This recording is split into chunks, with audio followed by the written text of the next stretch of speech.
Di sini kami akan menjelaskan tentang dasar-dasar manajemen perkantoran dan layanan bisnis.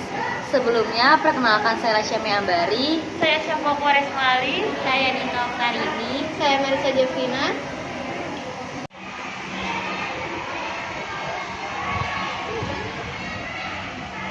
Ya, ada Safra nih. Ada Nita. Gue duduk ya, Pak? Aja. Oh iya, Pak, lo anak OTKP kan ya? Iya. Apa sih namanya sekarang? Sekarang itu namanya MPLB. Oh iya, MPLB. MPLB itu artinya apa sih, Pak? Nah, MPLB itu kepanjangan dari Manajemen Pelayanan dan Layanan Bisnis. Untuk penjelasannya, mari kita lihat lebih lanjut. Di sini saya akan menjelaskan tentang kompetensi kalian MPLB. Kompetensi kalian MPLB merupakan singkatan dari Manajemen Perkantoran dan Layanan Bisnis. Merupakan perubahan nama dari otomatis tata kelola perkantoran. Perubahan nama ini berdasarkan nomenklatur spektrum pembelajaran SMK Kemendikbud RI.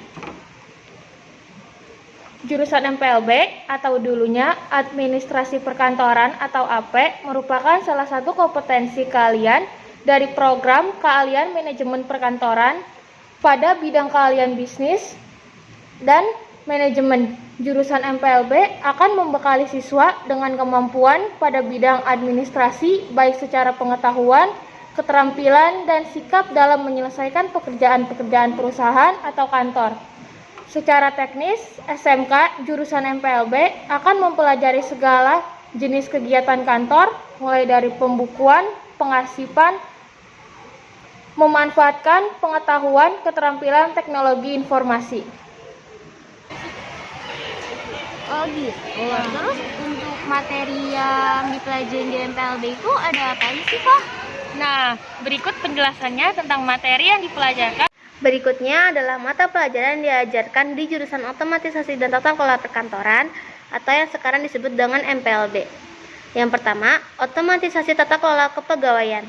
Mata pelajaran ini adalah tentang administrasi kepegawaian, perencanaan kebutuhan pegawai, prosedur pengadaan pegawai, hingga penilaian kinerja pegawai. Yang kedua, Otomatisasi tata kelola keuangan. Siswa diajarkan untuk dapat memahami tentang ruang lingkup administrasi keuangan, mengidentifikasi fungsi administrasi keuangan, menguraikan tujuan administrasi keuangan, hingga mengemukakan dasar administrasi keuangan berdasarkan kondisi nyata di tempat kerja. Yang ketiga, Otomatisasi tata kelola sarana dan prasarana. Membekali siswa dengan pengetahuan tentang administrasi dan regulasi sarana prasarana kantor. Dan ketiga, yaitu keamanan, kesehatan, dan keselamatan kerja perkantoran. Siswa juga akan diajarkan tentang penggunaan mesin-mesin kantor dan mesin komunikasi kantor, hingga penataan interior dan tata ruang kantor. Selanjutnya, Otomatisasi tata kelola humas dan keprotokolan. Mata pelajaran ini adalah pengetahuan dan keterampilan tentang regulasi bidang kehumasan beserta etika dan kode etiknya, hingga perencanaan program kehumasan. Yang terakhir, produk kreatif dan kewirausahaan. Materi yang dibahas antara lain bagaimana memahami karakteristik kewirausahaan, memahami peluang usaha produk dan jasa, hingga proses pengajuan hak atas kekayaan intelektual. Namun, selama saya bersekolah di sini, yang sudah saya pelajari adalah dokumen dan kearsipan. Dokumen adalah suatu yang tertulis atau tercetak yang dapat digunakan sebagai bukti atau keterangan, seperti akta kelahiran, surat nikah, dan surat perjanjian. Kearsipan atau rekod. Manajemen adalah sistem yang dikembangkan untuk mengatasi permasalahan dokumentasi informasi. Mengingat banyaknya aktivitas yang menyebabkan banyaknya ledakan informasi dalam bentuk banyaknya dokumen yang ditemukan dalam tiap organisasi. Oke, sekarang gue udah paham. Terus buat prospek kerjanya gimana tuh? Nah, untuk prospek kerjanya bisa kita lihat dari penjelasan. Selanjutnya yang akan saya bahas adalah peluang atau prospek kerja di bidang MPLB. Pertama, ada sekretaris. Kamu bisa menjalani karir sebagai seorang sekretaris di perusahaan. Tugasnya adalah mengurus segala hal yang berhubungan dengan perusahaan, termasuk juga mengatur jadwal atasan. Yang kedua, ada asisten sekretaris. Jika kamu baru lulus dan mencari batu loncatan, kamu bisa menjadi asisten sekretaris.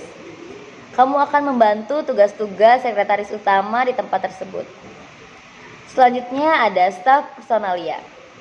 Salah satu tugasnya adalah menyusun daftar hadir karyawan. Kamu juga akan berurusan dengan proses rekrutmen di tempat kamu bekerja. Selanjutnya ada staf tata usaha atau biasa disebut dengan TU. Kamu bisa masuk ke dunia pendidikan dengan menjadi staf tata usaha. Tidak hanya di dunia pendidikan, staf tata usaha ini juga dibutuhkan di sektor lainnya seperti perbankan. Selanjutnya ada account eksekutif. Account eksekutif. Pernah mendengar prospek karir yang satu ini? Tugasnya berurusan dengan klien. Karena kamu terbiasa dengan penampilan rapi dan terbiasa dengan berbahasa yang tertata. Selanjutnya ada staf pemasaran. Meskipun kamu mengambil jurusan MPLB, kamu bisa berkarir di dunia pemasaran. Ilmu yang kamu dapatkan selama menempuh pendidikan MPLB bisa sangat berguna di bidang pemasaran. Selanjutnya ada personalia asisten. Tugasnya hampir sama seperti tugas sekretaris pribadi. Kamu akan mengatur semua jadwal dan hal-hal penting lainnya yang terkait dengan orang. Selanjutnya ada resepsionis. Jika kamu tertarik, kamu bisa menjadi seorang resepsionis atau staff front office. Kamu perlu memiliki tampilan yang menarik dan rapi. Terakhir ada petugas perpustakaan. Ilmu pengarsipan yang sudah kamu dapatkan akan sangat amat berguna di sini. Kamu akan menata buku sesuai dengan kategorinya. Kalau kamu juga suka dengan buku, kamu bisa menjadikan ini sebagai karir kamu ke depannya nanti. Nah, tadi kan udah dijelasin tuh tentang MPLB. Sekarang menurut lu apa sih skill yang harus dimiliki dalam dunia MPLB? Apa ya? Selanjutnya ada skill yang wajib dimiliki staf administrasi perkantoran. Pertama, ada kemampuan menulis. Kedua, kemampuan berkomunikasi. Ketiga, manajemen waktu yang baik. Keempat, dapat mengoperasikan software dengan teknologi terupdate. Yang kelima, detail dan teliti. Yang keenam, interpersonal. Yang ketujuh, kerja tim. Dan yang kedelapan, disiplin dalam segala hal.